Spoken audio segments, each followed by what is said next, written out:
तुम्हें वासुदेव कृष्ण ने भेजा है ना?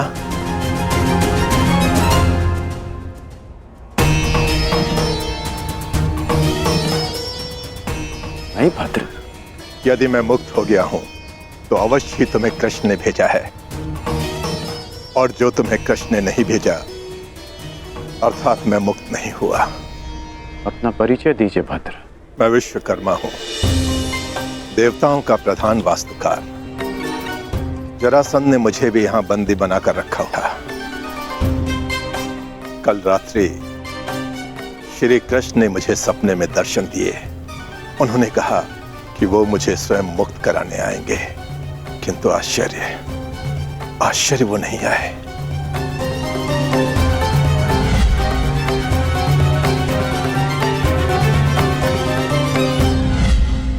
वो आ चुके हैं।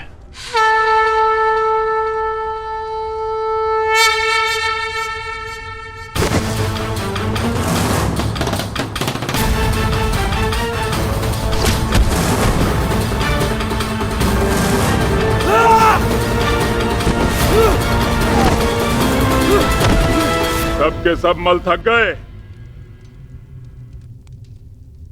यहां कोई भी नहीं जो जरासंध से मल युद्ध कर सके।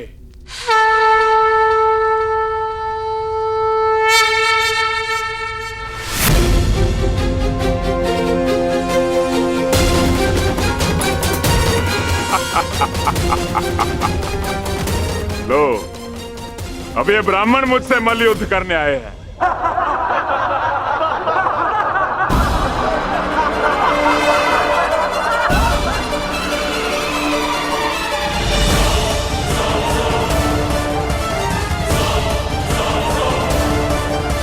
हम तो पूजा स्थल के लिए निकले थे मगध नरेश, परंतु भूलवश हम यहाँ आ गए। अच्छा हुआ भूलवश इस घेरे में नहीं चले आए, अन्यथा मुझसे मल्ल युद्ध करना होता। अब अपनी भूल सुधारो और यहां से चले जाओ। यह स्थल केवल और केवल योद्धाओं के लिए, निर्बल ब्राह्मणों के लिए नहीं। जी राजन, जैसी आपकी इच्छा।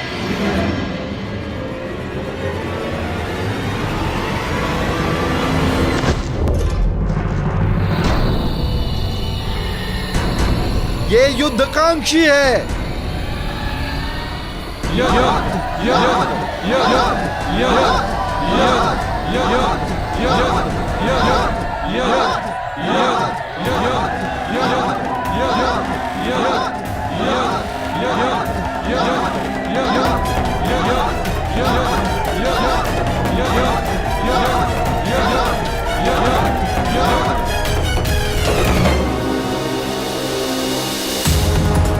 लगता है आपने सुना नहीं ब्राह्मण देव।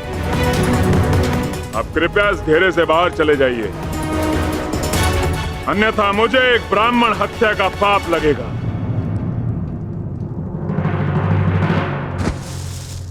कुछ क्षण पहले आपने सभी को चुनौती दी थी मगध नरेश, तो समझो वो चुनौती मैंने स्वीकार कर ली।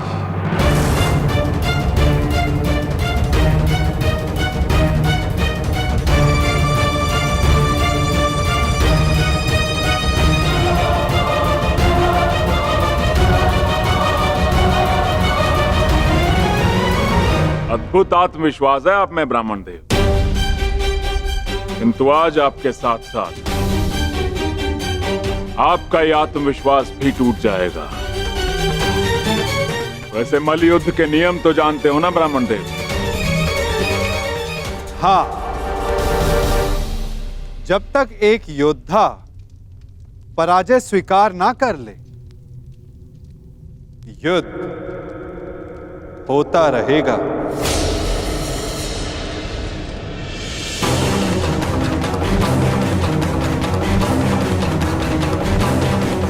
स्वीकार है मगध नरेश?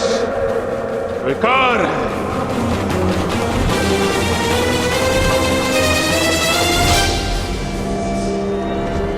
नहीं जरासंध!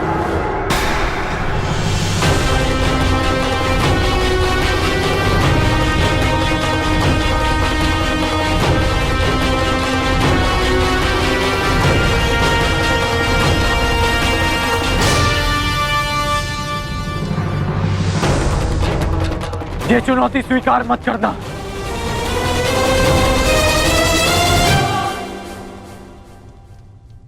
क्योंकि ये ब्राह्मण नहीं है।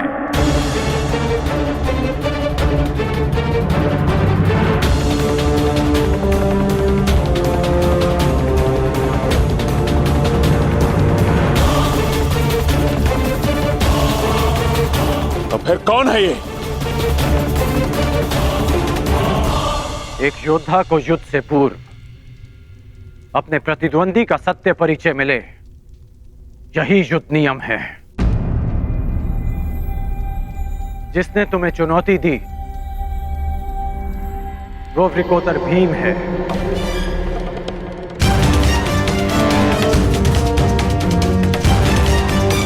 ये धनुर्धारी अर्जुन है।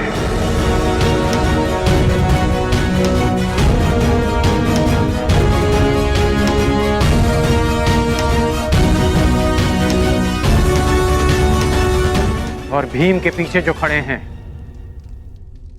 वो वासुदेव कृष्ण है।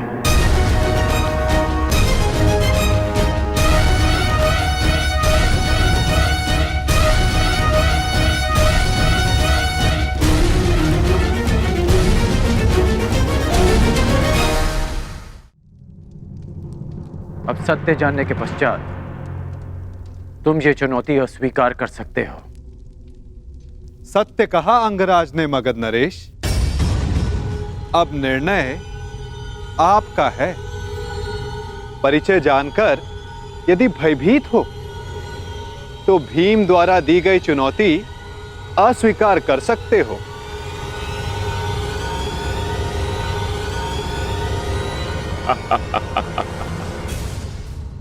मैं तुम्हारी भांति रणछोड़ नहीं हूं वासुदेव। युद्ध की चुनौती मैं किसी भी परिस्थिति में, किसी भी वेश में कभी टाल नहीं सकता।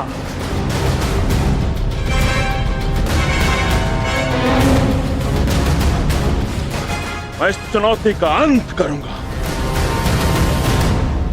और सबसे पहले मैं इस वृकोदर का उदर फाड़ूंगा और उसके पश्चात मैं तुम्हारा नाश करूंगा वासुदेव।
क्या यह युद्ध समाप्त होगा?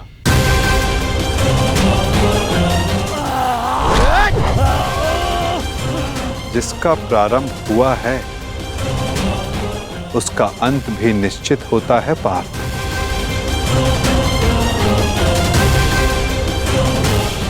तुम्हारी प्रतीक्षा शीघ्र पूर्ण होगी।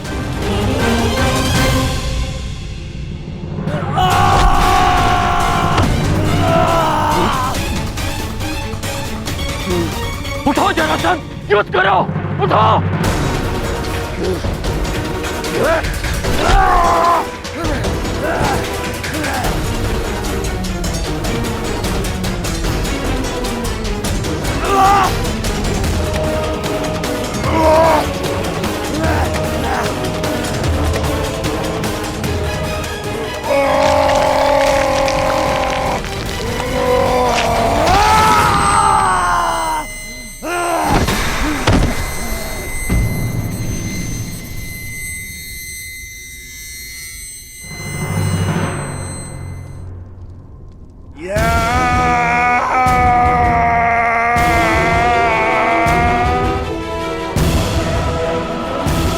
जरासंध का अंत हुआ।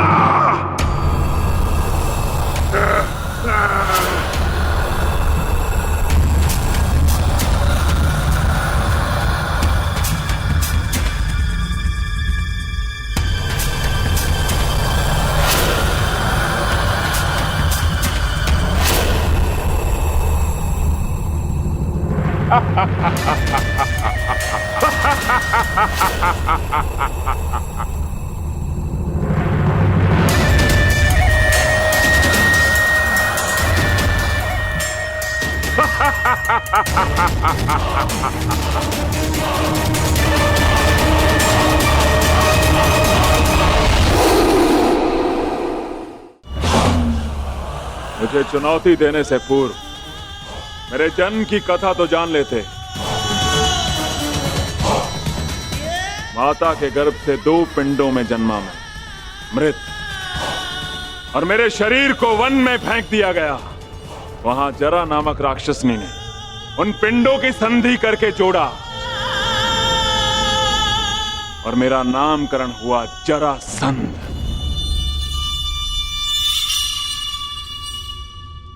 ये संधि नहीं टूट सकती भीम।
ये अन्याय है,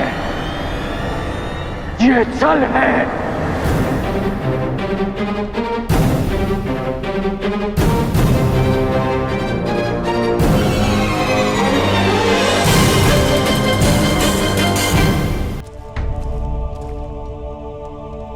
ये अनीति है। कैसी अनीति अंगराज? मल्ल युद्ध जरासंध ने स्वीकारा और नियम यही था कि युद्ध दोनों में से एक योद्धा की पराजय स्वीकारने तक या मृत्यु तक होता रहेगा। जरासंध ने पराजय स्वीकारी नहीं, अंततः उसे मृत्यु प्राप्त हुई कर्ण। अकारण किसी का वध करना, क्या ये अनीति नहीं? जरासंध ने भीम को क्या हानि पहुंचाई थी? तो उस सर्प ने तुम्हें क्या हानि पहुंचाई थी कर्ण, जिसका तुमने वध कर दिया था? मैंने उस सर्प का वध किया क्योंकि वो मेरे निरपराध सारथी को डसने वाला था। यदि वो सर्प दंड का भागी था तो जरासंध भी दंड का भागी था कर्ण, जिसने 100 राजाओं की बलि चढ़ानी चाहिए। परंतु मैंने उन 100 राजाओं को मुक्त किया, फिर उसका वध क्यों किया? तुमने जरासंध से संधि की, 100 राजाओं को मुक्त भी करवाया कर, परंतु ये संसार क्या जरासंध के आतंक से मुक्त था?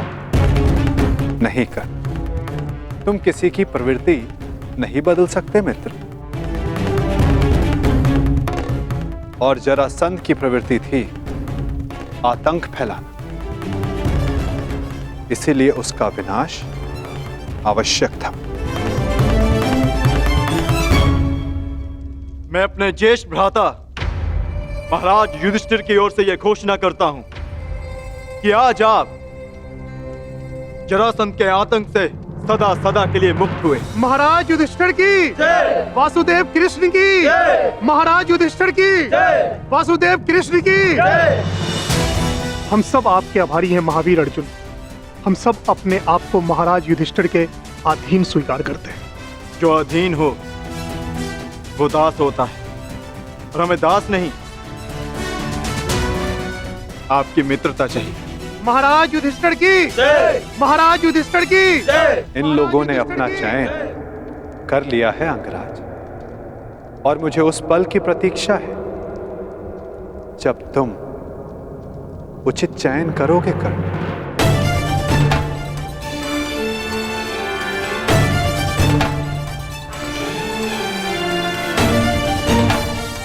आप ही ने कहा था कि जीवन में कुछ उचित अनुचित नहीं होता।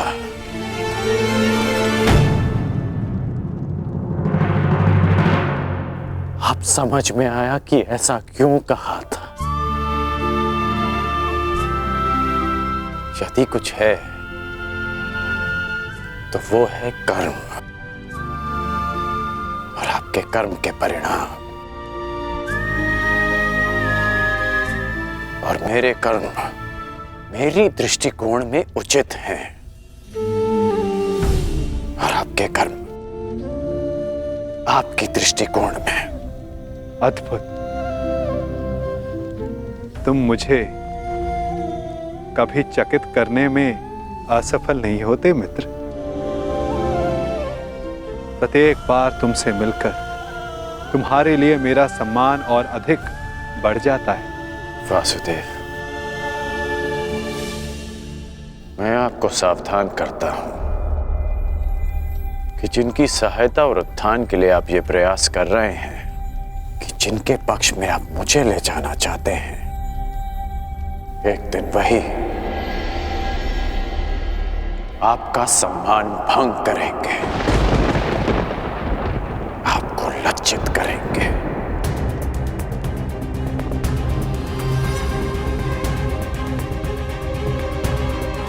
प्रणिपात। प्रणिपात अंगराज।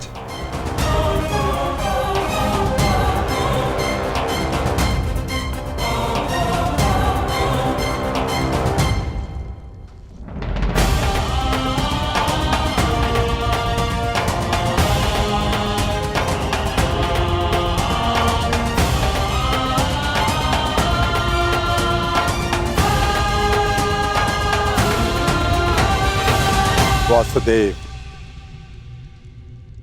स्वप्न में आपने मुझसे कहा था कि आप हमें मुक्त कराने आ रहे हैं। वो स्वप्न ही था या सत्य? मनुष्य के स्वप्न ही उसके भविष्य का, उसके अस्तित्व का परिचय होते हैं भद्र विश्वकर्मा।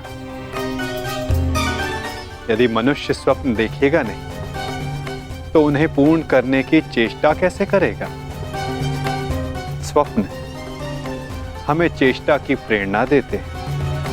अवश्य आपका स्वप्न एक सत्य था भद्र। जरासंध के अत्याचारों से हमें मुक्त कराकर आपने हमारे प्राणों की रक्षा की है। आपके उपकार को मैं कैसे चुकाऊंगा? एक भूमि को श्राप मुक्त करके।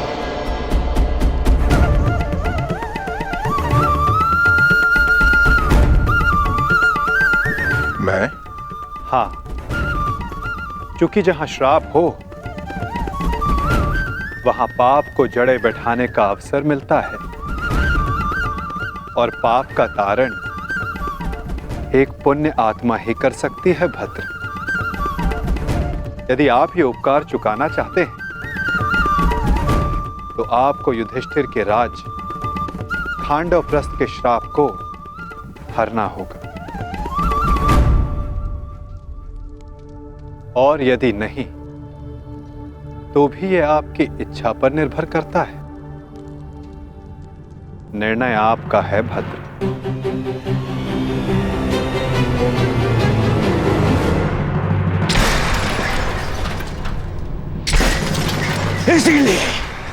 इसीलिए मुझे वो कृष्ण पूरी आंख नहीं सुहाता। हर बार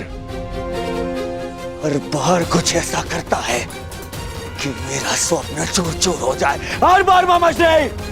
स्वप्न की बात कर रहे हो मेरे होने वाले सम्राट? स्वप्न की? मुझे तो पूरा भविष्य दिखाई दे रहा है। जरासंध का भय समाप्त होते ही अब पांडवों की शक्ति बढ़नी प्रारंभ हो जाएगी और आप अंगराज कर्ण हमेशा कहते हो अवसर नहीं मिलता, अवसर नहीं मिलता, और अब अवसर मिल गया तो क्या कर लिया तुमने?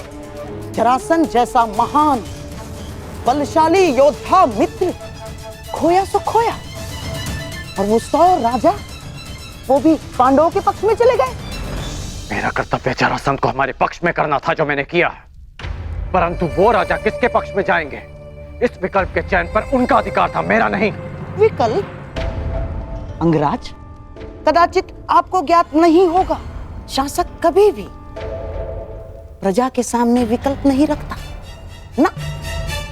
वो केवल प्रजा को अनुभव करवाता है कि उनके पास चुनने का विकल्प है, परंतु वास्तविकता में वो केवल वही चुनवाता है जो वो चाहता है। जैसे अर्जुन ने किया।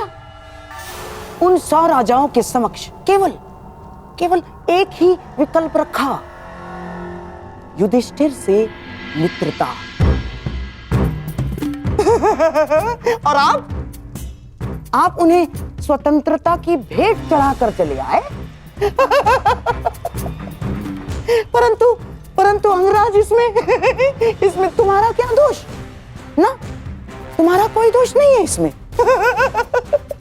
क्योंकि शासन कला और राजनीति कुल से आती है, कुल से। और तुम जिस कुल में जन्मे हो वो शासक नहीं, शासित है, शासित। और तुम्हारे रक्त में नेतृत्व करना नहीं, अनुसरण करना और आज्ञा का पालन करना है। समझ गए अंगराज?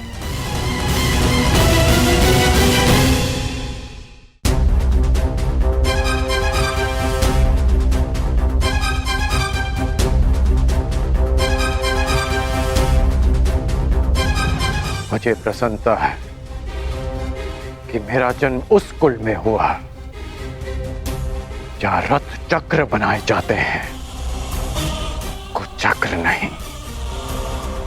जहां आज्ञा का पालन किया जाता है, षड्यंत्र नहीं। मित्र दुर्योधन ने जो मुझसे कहा, मैंने उसका अनुसरण किया। षड्यंत्र नहीं। बस मामाश्री, वहां वो पांडव अपना बल बढ़ा रहे हैं और आप मेरे मित्र का अपमान कर रहे हैं मामाश्री। धन्य हो मेरे होने वाले सम्राट। यहाँ तुम्हारा मित्र तुम्हारा भविष्य पांडवों की झोली में डालकर चला आया और तुम मान और अपमान को लेकर बैठ गए। परंतु अब मैं दर्शक बनकर नहीं बैठूंगा ना। अब इस खेल की कमान मैं संभालूंगा। उस वासुदेव कृष्ण के इस छल का उत्तर मैं भी छल से ही दूंगा। वासुदेव,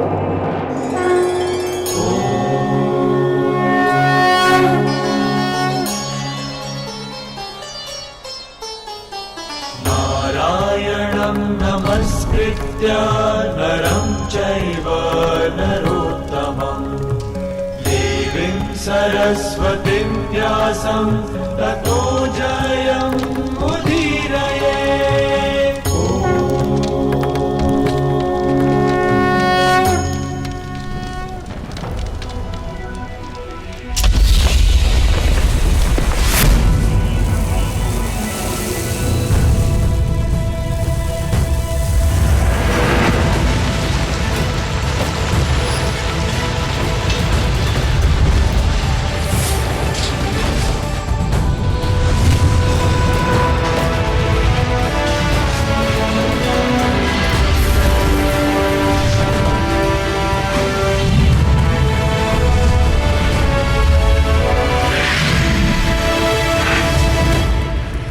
देवराज इंद्र के आशीर्वाद से निर्मित यह भव्य नगर इंद्रप्रस्थ कहलाएगा।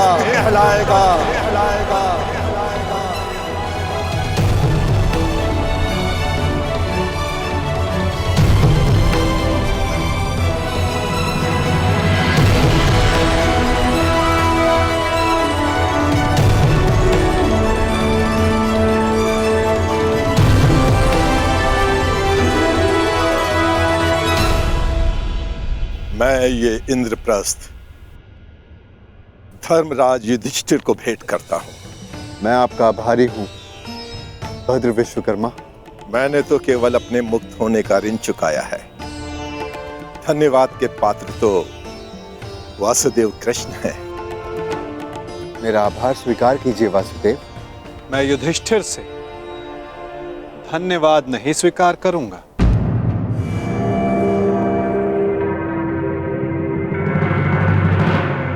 क्यों वासुदेव? क्योंकि मुझे सम्राट युधिष्ठिर से धन्यवाद लेना है। समय आ गया है कि आप राजसूय यज्ञ संपन्न करके सम्राट की पदवी पाएं। धर्मराज, यज्ञ का संकल्प लो। आर्यव्रत के समस्त राजाओं को निमंत्रण दो। मैं चाहता हूं कि संपूर्ण आर्यव्रत आपका प्रभुत्व स्वीकार करे।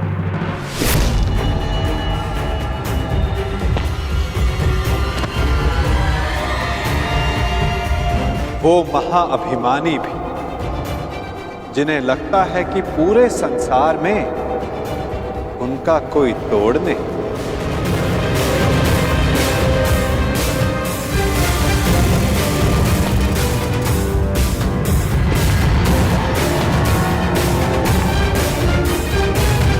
वो जो वरदान के दंभ में सबको श्रापित समझते हैं।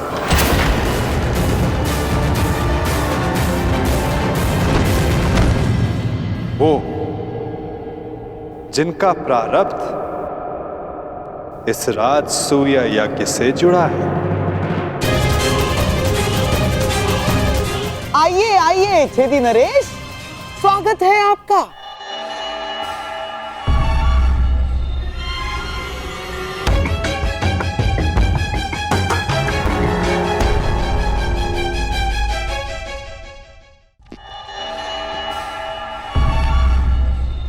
शानदार नरेश, टूटी टांग के लिए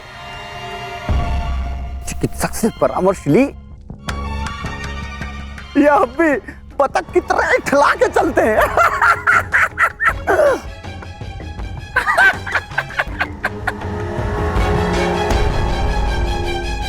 केश जितने श्वेत हो रहे हैं, दंत पंक्ति उतनी ही काली होती जा रही है। छेदी नरेश, कदाचित आप भूल रहे हैं कि आप किसका उपहास कर रहे हैं। क्षमा करना महाबली सर्वशक्तिशाली दुर्योधन, हमें अभी भी स्मरण हुआ।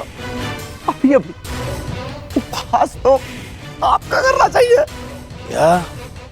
सर्वप्रथम पांचाल नरेश ने आपका उपहास किया। पांचाली के स्वयंवर में उपहास हुआ आपका, और जब आप महाबली सर्वशक्तिशाली सम्राट दुर्योधन बनने वाले थे, उस समय युधिष्ठिर ने मुकुट छीन लिया।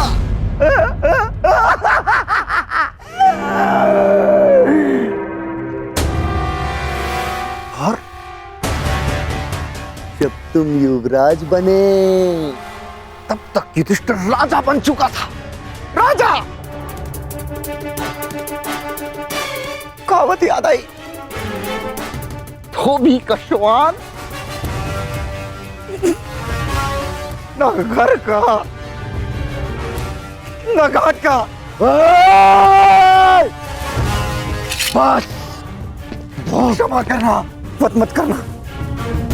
मैं मूर्ख हूं, दुष्ट हूं, अस्त्र शक्तिशाली है।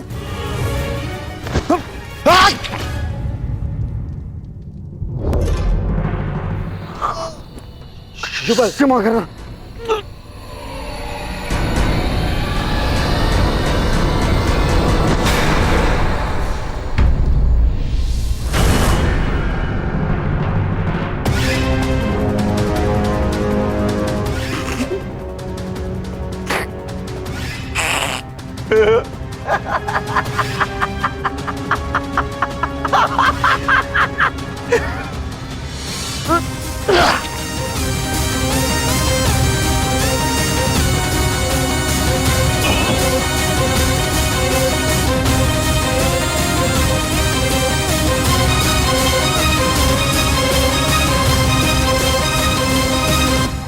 समझ में आया मेरे होने वाले सम्राट? मैंने छेदी नरेश को अकेले में मिलने के लिए क्यों बुलाया? इन्हें वरदान है, वासुदेव कृष्ण के अतिरिक्त इन्हें और कोई नहीं मार सकता। हाँ, और वासुदेव कृष्ण भी इनका वध तभी कर सकते हैं जब ये उनके समक्ष 100 अपराध पूर्ण ना कर लें।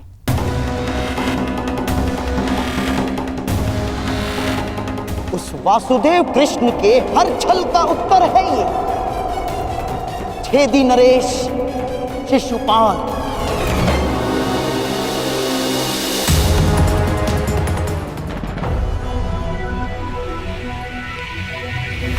ये माया महल है वासुदेव।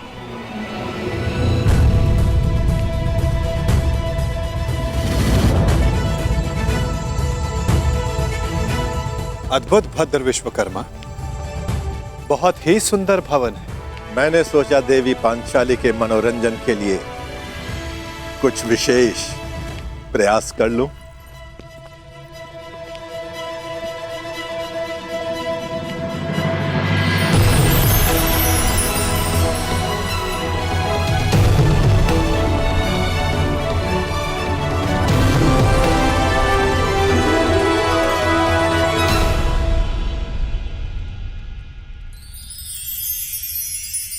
यहां जो जैसा दिखाई दे रहा है वो वैसा कदापि नहीं है।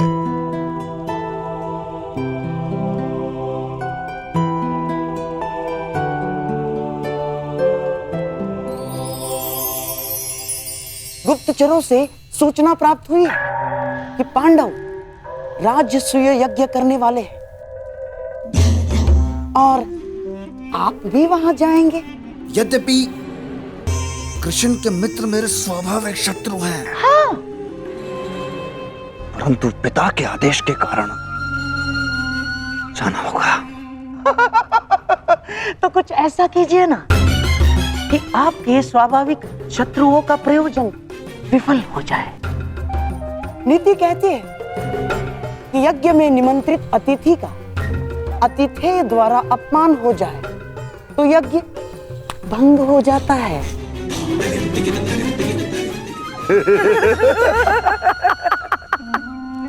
शिशुपाल, ये तो अत्यंत सरल कार्य है। गांधार नरेश, आपने तो वो कार्य बता दिया जिसमें मुझे सर्वाधिक आनंद की अनुभूति होती है। अपमान।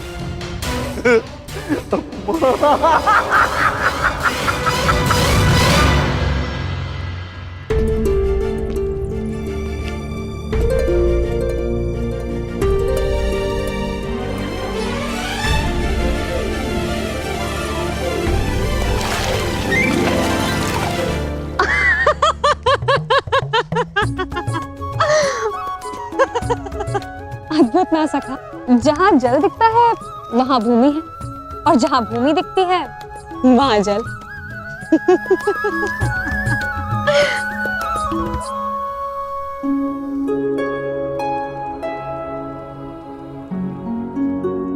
सखा, आप मेरे हाथ पर क्रोधित तो नहीं है ना? सखा हूं, क्रोधित कैसे हो सकता हूं?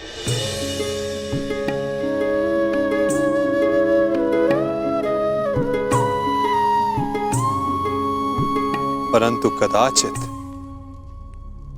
कोई और क्रोधित ना हो जाए। प्रणिपात माता, निमंत्रण भेजे जाने के लिए प्रस्तुत है।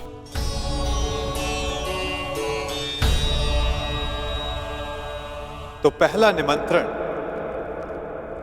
हस्तिनापुर जाएगा।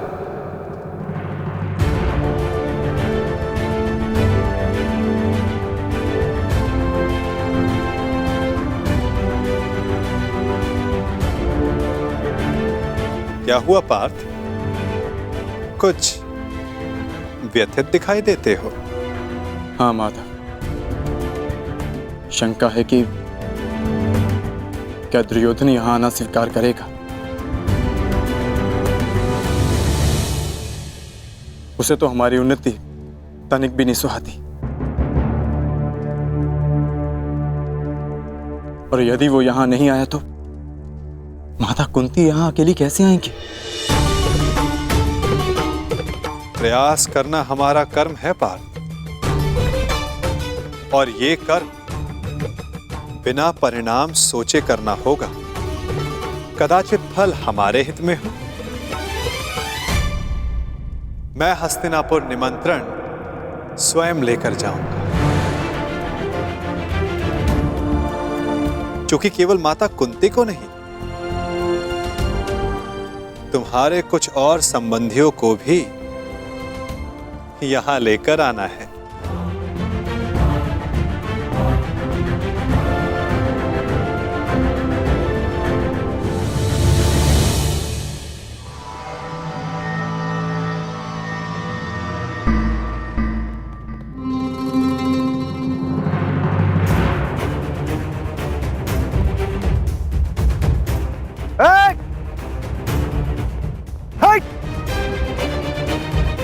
देख नहीं रहे तुम्हारे समक्ष 6 दिन नरेश शिशुपाल खड़े हैं। तो 6 दिन नरेश तुम भी जान लो कि तुम अंगराज कर्ण के सामने खड़े हो। तो तुम हो अंगराज कर्ण।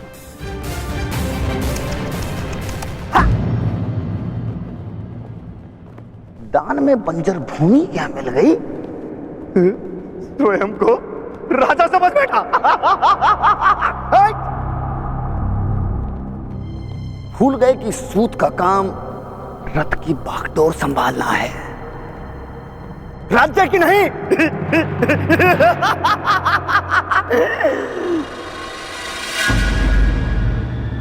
लगता है घर पर वचन देकर आए हो कि जीवित नहीं लौटोगे।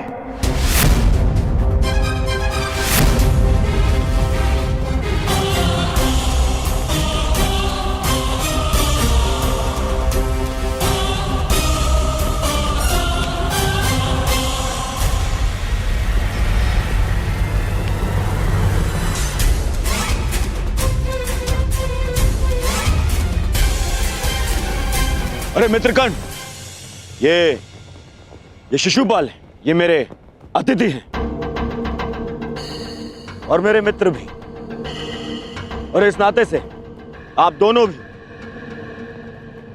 मित्र ही हुए।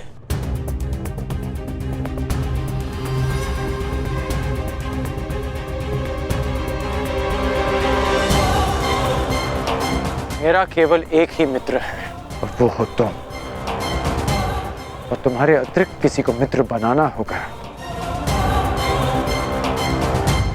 तो इस बार चयन में सावधानी बरतूंगा।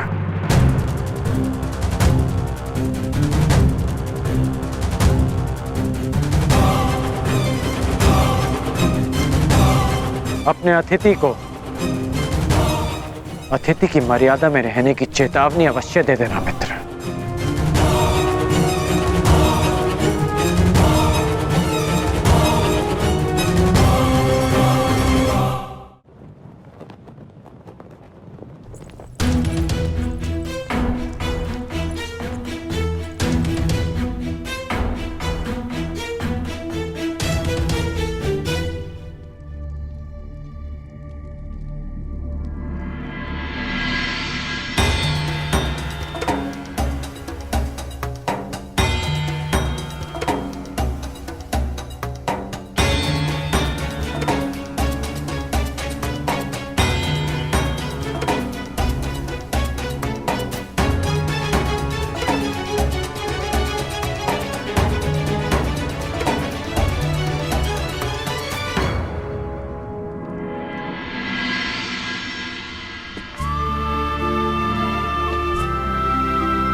आओ अंगराज, तुम्हारी ही प्रतीक्षा थी।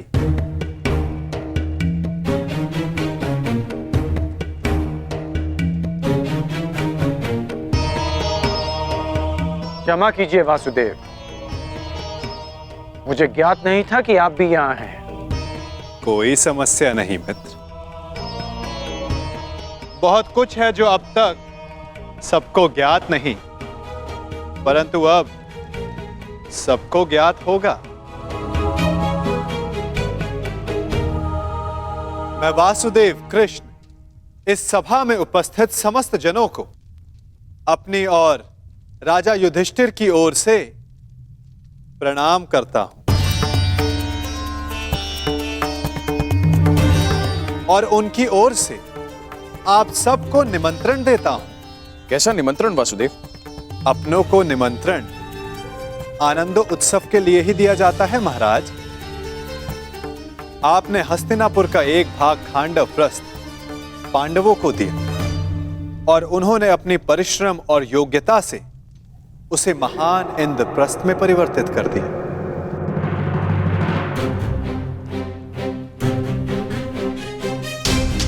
और अब इंद्रप्रस्थ एक प्रसन्न और स्वतंत्र देश है और युधिष्ठिर भी उस पर न्याय और धर्म पूर्वक शासन चला रहे हैं।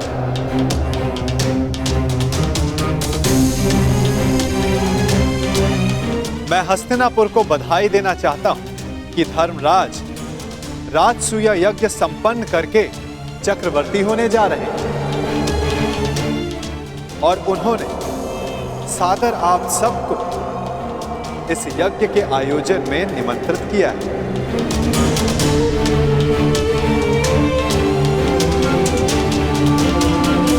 आपके प्रति उनके आदर का अनुमान इस बात से लगाया जा सकता है कि उन्होंने किसी दूत के स्थान पर स्वयं मुझसे आग्रह किया कि मैं आप सबको ये निमंत्रण दूं।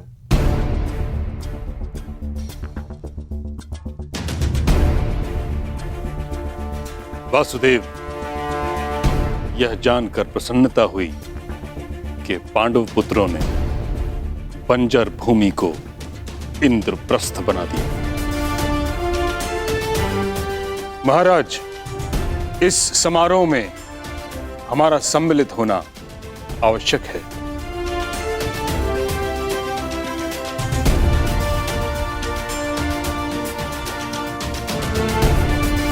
कुरुवंश की संतान चक्रवर्ती सम्राट बने, यह हमारे लिए गर्व की बात है।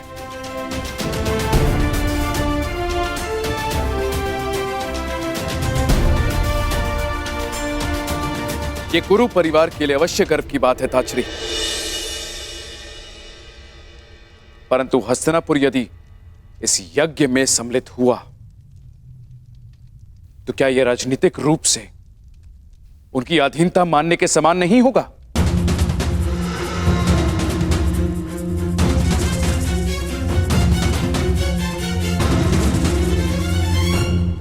मुझे आश्चर्य है महाराज, आपके मन में यह विचार आया कैसे? पांडव भी आपके अपने पुत्रों के समान हैं। फिर हस्तिनापुर और इंद्रप्रस्थ एक दूसरे से भिन्न कैसे हुए?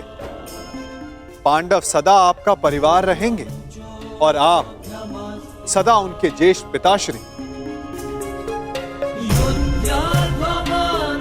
जिनकी माता ने परिवार के मान के लिए इंद्रप्रस्थ में नहीं अपितु हस्तिनापुर में रहना श्रेयस्कर समझा, वो पांडव आपको अपने अधीन बनाने का विचार अपने मन में कैसे ला सकते हैं?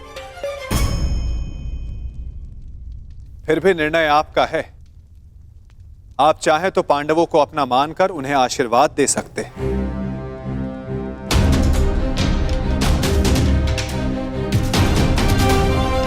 या फिर वहां अनुपस्थित होकर यह दर्शा सकते हैं कि हस्तिनापुर पांडवों के वैभव से ईर्ष्या रखने लगा है। तुम्हारा क्या मत है विदुर?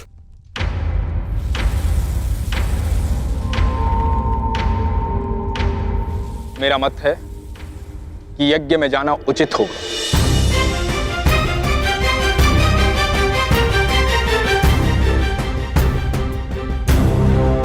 पांडव हमारे शत्रु नहीं हैं, और यदि हस्तिनापुर इस यज्ञ में सम्मिलित नहीं होता है तो चारों तरफ यह संदेश जाएगा कि हस्तिनापुर से पांडवों की उन्नति देखी नहीं गई। और यदि किसी कारणवश राजा किसी आयोजन में सम्मिलित होना अपने पद की गरिमा के अनुकूल नहीं समझते तो युवराज को भेज सकते हैं।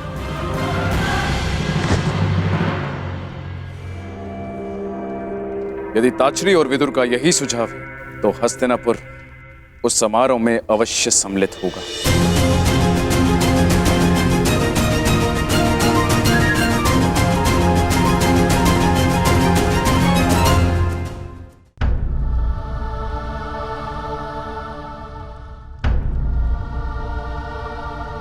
क्या हुआ अंगराज?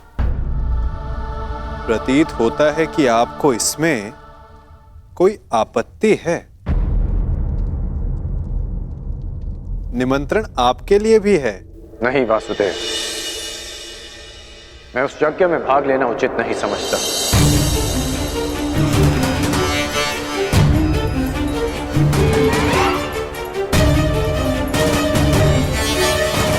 कारण? एक नहीं, 3 कारण हैं।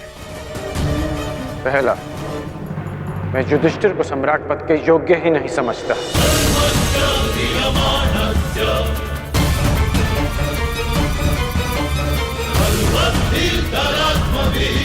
दूसरा, मेरी दृष्टि में युधिष्ठिर युवराज दुर्योधन से उत्तम शासक नहीं है।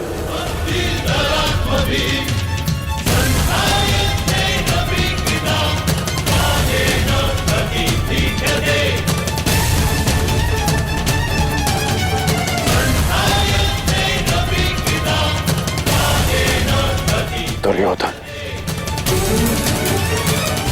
नियमों में बंधकर प्रजा पर शासन नहीं करते, अपितु प्रजा के लिए नियम बनाते हैं।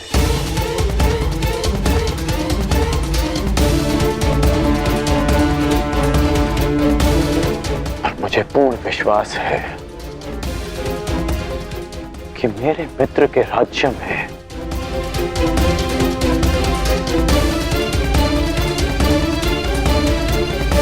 फिर से किसी शोण के मुख में पिघला हुआ स्वर्ण केवल इसलिए नहीं भरा जाएगा कि उसने एक सूत होकर वेद पाठ करने का साहस किया।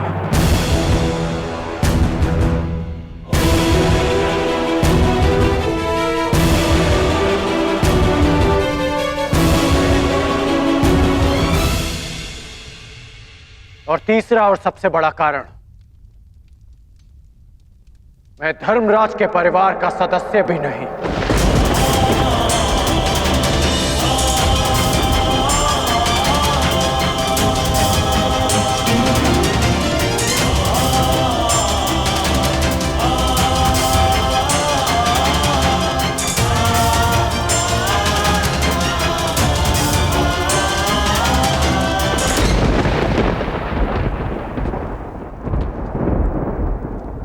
और जिसे मैं सम्राट पद के योग्य नहीं समझता, मैं उसे उस पद की बधाई देने नहीं जा सकता।